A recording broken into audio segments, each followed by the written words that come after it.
श्री स्वामी समर्थ. आचार्य मंजुषा जोशी या युट्यूब चॅनलवरती आपल्या सगळ्यांचं सहर्ष स्वागत. आज आपण समजून घेणार आहोत मिथुन राशीच्या जातकांना संपूर्ण महिना कसा असणार आहे. लग्नस्थानामध्ये मिथुन रास येते आणि लग्नेश बुध यांचं गोचर मेषेतनं शत्रू राशीतनं लाभातनं होत आहे. बुध जेव्हा लाभातनं गोचर करतात अर्थात ते आयस्थान आहे, शुक्रांचं स्थान आहे आणि या स्थानातनं जेव्हा बुधांचं गोचर होतं तेव्हा विशेष लाभाची संधी निर्माण होते. जुने रखडलेली कामे मार्गी लागण्यास सुरुवात होत असते. परंतु मंगळाच्या राशीतनं बुधांचं गोचर एक गोष्ट तुम्हाला विशेष घडवतं, ते म्हणजे तुमचा स्वाभिमानी स्वभाव जागृत होणं. प्रत्येक गोष्टीमध्ये मी करतो, मलाच ते जमतंय किंवा मीच करू शकतो हा अभिमान निर्माण करतो. अर्थात या सगळ्या गोष्टी होऊ शकतात, परंतु त्याच्यासाठी तुमची जन्मलग्न कुंडली सुद्धा फार महत्वाची. परंतु राशीनुसार या गोष्टी निश्चित घडतात, कारण प्रथमात गुरु आले की तुमच्या स्वभावामध्ये प्रचंड आत्मविश्वास, प्रत्येक गोष्टीतलं सूक्ष्म ज्ञान प्राप्त करून देतात आणि त्यामुळे काही अंशी तुमच्याकडनं या सगळ्या गोष्टी अनावधानाने म्हणा किंवा मुद्दाम किंवा अचानक घडू शकतात. धनस्थानावर आपण कुटुंबाचं सौख्य, मोठ्या गुंतवणुकी, इन्व्हेस्टमेंट पाहतो आणि या सगळ्या दृष्टीने विचार केला तर धनस्थानामध्ये असणारी कर्क राशी यावर कुठल्याही पापग्रहांची दृष्टी नाही. म्हणून हा महिना सगळे व्यवहार पूर्ण संपन्नतेकडे घेऊन जाणारा असा असणार आहे. मोठ्या गुंतवणुकी करण्यास प्रवृत्त करणारा असणार आहे. त्या गुंतवणुकीतून तुम्हाला यशदायी स्थिती निर्माण करून देणारा असा असणार आहे. पत्रिकेतील तृतीय स्थानाकडे जाऊया. तृतीय स्थानामध्ये सिंह रास येते. या ठिकाणी केतू उपस्थित आहेत. केतूंचं कार्य काय तर तुम्हाला प्रत्येक कामातनं विभक्त करणं किंवा प्रत्येक कामातनं डिटॅच करणं, लांब घेऊन जाणं. तृतीय स्थान विशेष परिश्रमाचं आहे. सातत्याने परिश्रम करणं आवश्यक आहे. कुठेतरी या ठिकाणी कामामध्ये व्यत्यय आणून देण्याचं कार्य केतू करतील. मग हे कार्य करताना हे कार्य त्यांचं सुरू आहे तर यामध्ये मघा नक्षत्रातनं केतूंचं आता सध्या स्थितीमध्ये गोचरी भ्रमण आहे आणि ते सुद्धा विशेष ठरू शकतं तुम्हाला एखाद्या कामामध्ये इन्व्हॉल्व होण्यासाठी किंवा बाहेर पडण्यासाठी.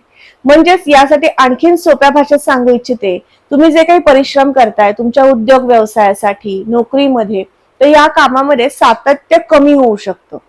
म्हणजे तुमचा जो स्वभाव आहे विशेष परिश्रमी किंवा स्मार्ट वर्क करणारा, या स्वभावामध्ये एक विशेष परिवर्तन आता प्रकर्षाने दिसेल. आध्यात्मिक वृत्ती तुमची जागृत होऊ शकते. काही अंशी यामध्ये सातत्य कमीही होऊ शकतं. म्हणून हे अशुभ परिणाम प्राप्त होऊ नयेत म्हणून संपूर्ण महिनाभर मेडिटेशन करायचं, म्हणजे विशेष चांगले प्रयत्न तुमचे होतील, परिश्रम घडतील आणि त्यातनं लाभाचे संकेत येतील.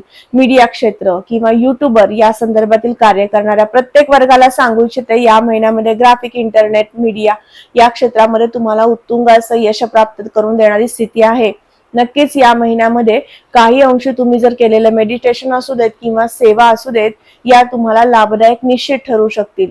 राशीपत्रिकेतील चतुर्थ भाव जे वास्तू आणि वाहन सुख दर्शवतं, यायचं झाल्यास महिला भगिनींना या महिन्यामध्ये वास्तूमध्ये काहीतरी नाविन्य, काही नवीन बदल, परिवर्तन करावेत. काही रिनोव्हेशनचे प्लॅन तुमच्या डोक्यात फिरू शकतात. यासाठी सुद्धा हा महिना विशेष असणार आहे.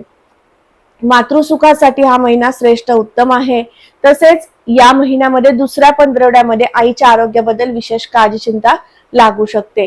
राशीपत्रिकेतील पंचम स्थान शिक्षण, संतती आणि प्रणय दर्शवतं. शिक्षणाच्या दृष्टीने विचार केला तर या ठिकाणी असणारी तुला राशी आणि तुळा राशीचे स्वामी शुक्र होतात, जे वृषभेतनं गोचर करतात. पहिला पंधरवडा श्रेष्ठ आहे. या महिन्यामध्ये ऍडमिशन घेऊ शकता. कला कौशल्य या क्षेत्रातील क्लासेस जॉईन करायचे आहेत.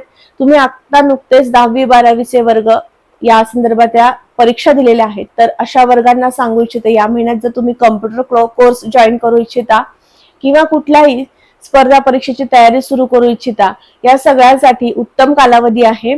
या महिन्याचा पहिला पंधरवडा ऍडमिशन घेण्यासाठी श्रेष्ठ असणार आहे. ज्यांनी स्पर्धा परीक्षेची तयारी संपूर्ण वर्षभर केलेली आहे आणि या महिन्यात त्यांच्या परीक्षा आहेत, त्यांना सुद्धा सांगू इच्छिते, उत्तम कालावधी आहे. लग्नातले गुरु आहेत, पंचमावरती दृष्टी देत आहेत आणि विशेष म्हणजे शुक्र याचे अधिपती पहिल्या पंधरवड्यामध्ये सुस्थितीमध्ये आहे. त्यामुळे स्पर्धा परीक्षेमध्ये यशदायी स्थिती निर्माण करतील. अभ्यास स्मरणात राहणं, स्मार्ट वर्क तुमच्याकडनं घडणं. स्पर्धा परीक्षेची तयारी करताय आणि अभ्यासासंदर्भातील काही तुम्ही जे काही नोट्स काढलेले आहेत त्या स्मरणात राहणं आणि त्या अनुषंगाने तुम्ही पेपरमध्ये उत्कृष्ट तुमचा पेपर जाणं, असे सुद्धा चांगले योग या महिन्यात दिसून येत आहेत. राशीपत्रिकेतील पंचमावरनं संतान सुख पाहिलं जातं. संतान योगासाठी तुमची जन्मलग्न कुंडली तपासून घेणं आवश्यक असतं. संतती सौख्य या महिन्यात उत्तम मिळेल. यासाठी सुद्धा महिना श्रेष्ठ आहे. पहिल्या पंधरवड्यामध्ये तुमच्या जोडीदारासोबत, तुमच्या प्रियकर प्रियसी सोबत तुम्हाला जास्तीत जास्त वेळ व्यतीत करता येऊ शकेल. त्यांच्या सोबत राहिल्यामुळे किंवा विचारांची देवाणघेवाण केल्यामुळे तुमचं मन प्रफुल्लित आणि प्रसन्न राहू शकतं. राशीपत्रिकेतील षष्ठ भाव, षष्ठ भाव हे तुमचं आजारपण दर्शवतं. षष्ठ भाव तुम्हाला आरोग्यासाठी विशेष काही खर्च होणार आहे का हे सुद्धा पाहिलं जातं. तुम्ही आरोग्य खात्यामध्ये कर्मचारी म्हणून कार्य करताय, तुमच्यासाठी सुद्धा षष्ठ भाव फार महत्वाचा. आणि या ठिकाणी असणारी वृश्चिक राशी, मंगळांचं गोचर मेषेतनं होणार आहे 14 मे नंतर. म्हणून तुमच्या सगळ्यांसाठी, मेडिकल फील्डमध्ये काम करणाऱ्यांसाठी, मेडिकल फील्डमध्ये शिक्षण घेणाऱ्यांसाठी श्रेष्ठ उत्तम कालावधी 14 मे नंतर आहे. तर तो पूर्वी तुम्हाला थोड्याशा आरोग्याच्या तक्रारी किंवा त्यासाठी थोडासा पैसा खर्च होणं या काही गोष्टी होऊ शकतात. मंगळ जेव्हा उच्चस्थ होतात त्यावेळेस ॲलर्जीचे प्रॉब्लेम्स निर्माण होतात. उच्च रक्तदाबाचा त्रास असेल तर तो थोडासा बळावू शकतो. क्रोधावरचं नियंत्रण सुटू शकतं आणि त्या अनुषंगाने या आजारपणाच्या तक्रारी वाढत जातात. म्हणून स्वतःच्या आरोग्याची विशेष काळजी घ्यायची आहे. प्रत्येक गोष्ट शांतपणे पण तुम्ही सॉल्व्ह करू शकता, रागावरती नियंत्रण ठेवू शकता. म्हणून गणपती स्तोत्राची सेवा तुम्हाला करायची आहे.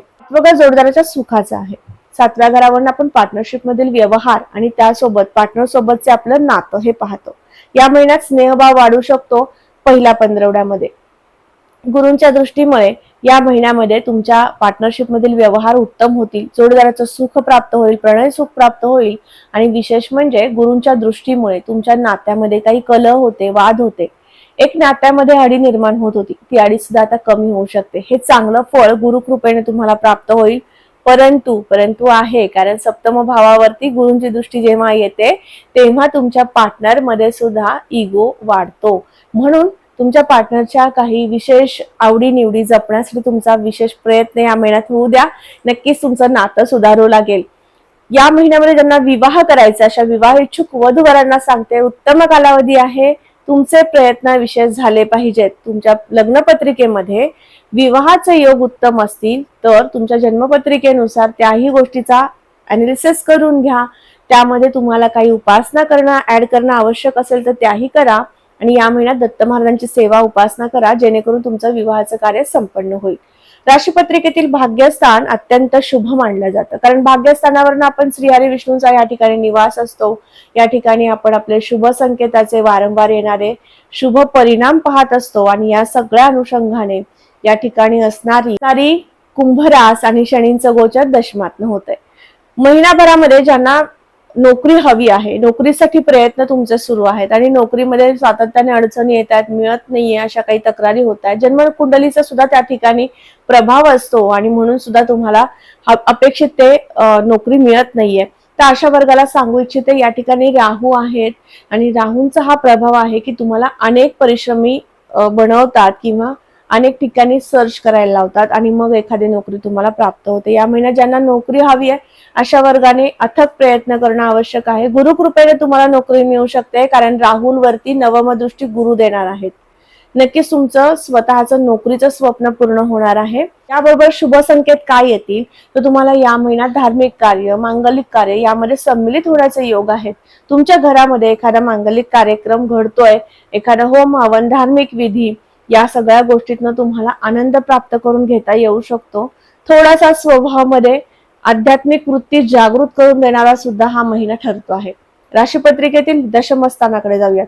10व्या घरामध्ये असणारी मीन राशी, या ठिकाणी शनी आणि मंगळ युतियोग करत आहेत, ज्याला विस्फोटक योग म्हणतात.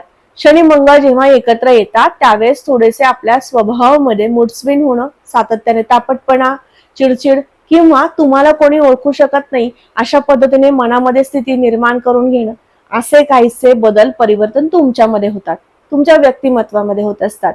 मग हा विस्फोटक योग 14 मे पर्यंत आहे. त्यामुळे 14 मे पर्यंत तुमच्या मनामध्ये सातत्याने विचारांची घालमेल होऊ शकते.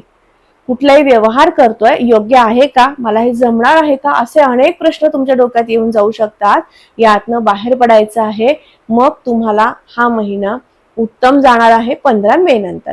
15 मे पर्यंत या सगळ्या छोट्या छोट्या गोष्टी घडू शकतात. ज्यांचे लोखंडा संदर्भातील व्यवसाय आहेत, इलेक्ट्रॉनिक वस्तूंसंदर्भातील बिझनेस आहेत, त्याचबरोबर या महिन्यात जो कम्प्युटर क्षेत्रामध्ये काही बिझनेस करू पाहतोय किंवा तुमचे व्यवसाय आहेत, अशा सगळ्या वर्गाला, औद्योगिक क्षेत्रात काम करणाऱ्या वर्गाला हा महिना 15 तारखेपर्यंत संमिश्र असेल, तदनंतर मात्र उत्तम स्थिती दर्शवतो.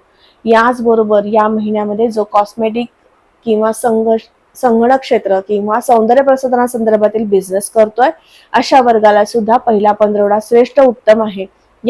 राशीपत्रिकेतील लाभस्थान 11वं घर, ज्यावरून आपण जमीन खरेदी विक्री सुद्धा पाहतो, त्यातील व्यवहार पूर्ण होतील का हे पाहतो. आर्थिक आवक जी आहे ती वाढेल का हे पाहतो. आणि या सर्व दृष्टीने सुद्धा महिना उत्तम आहे. या ठिकाणी मेष राशी ते मंगळ या ठिकाणी येत आहेत. लाभेश लाभात येतोय आणि फळांचं शुभ परिणामात्मक फळ म्हणजे तुमच्या स्वतःमध्ये आर्थिक स्थितीमध्ये स्तर उंचावण्याची स्थिती निर्माण करून देणं, हे चांगलं फळ मंगळ करतील. त्यामुळे या महिन्यात लाभाची स्थिती अतिशय उत्तम असणार आहे.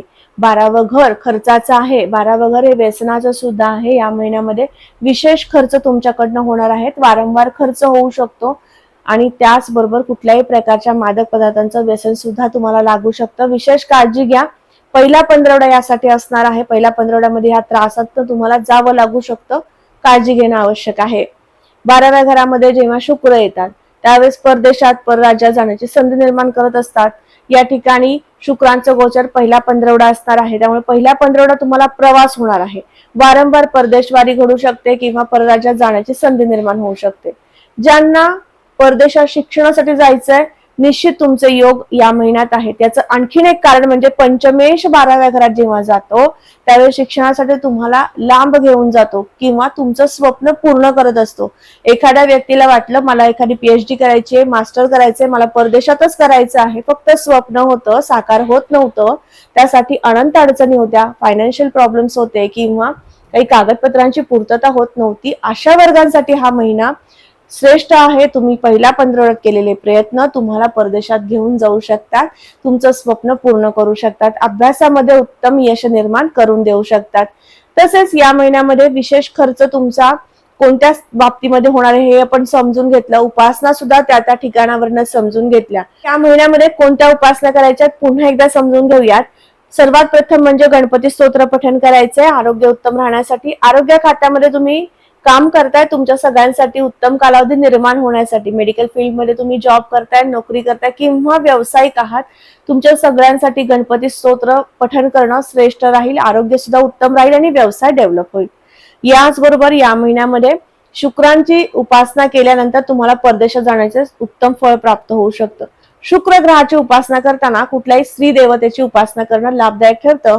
त्यामुळे या महिन्यात तुम्ही तुमच्या कुलदेवतेचं नामस्मरण वाढवू शकता. तर समजून घेतलं आजचा हा महत्वपूर्ण व्हिडिओ तुम्हाला कसा वाटला लगेचच कमेंट करून सांगायचं आहे. कमेंटमध्ये श्री स्वामी समर्थ लिहिण्यास अजिबात विसरू नका. तुम्ही आपल्या चॅनलवर नवीन आहात तर नक्की चॅनलला सबस्क्राईब करायला विसरू नका. बेल आयकॉनला क्लिक करून ठेवा म्हणजे नवनवीन व्हिडिओ तुमच्यापर्यंत लगेचच मेसेज पोहोचतील.